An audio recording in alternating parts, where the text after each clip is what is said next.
హిమాసాగర్లో ఆక్రమణల గుర్తింపునకు సంబంధించిన నివేదికపై అస్పష్టత నెలకొంది. జలాశయం వద్ద క్షేత్రస్థాయి పరిశీలన నిర్వహించిన వాటర్ బోర్డ్ నీటిపారుదల శాఖ అధికారులు ఇటీవల Hyderabad disaster response and asset protection agency హైడ్రాకు ఆక్రమణల వివరాలు అందజేశారు.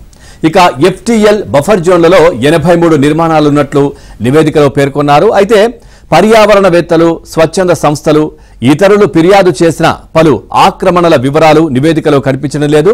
ఈ నేపథ్యంలో మరోసారి సమగ్ర పరిశీలన చేపట్టాల్సిందిగా వాటర్ బోర్డు, నీటిపారుదల శాఖ అధికారులను కోరాలని హైడ్రా భావిస్తోంది.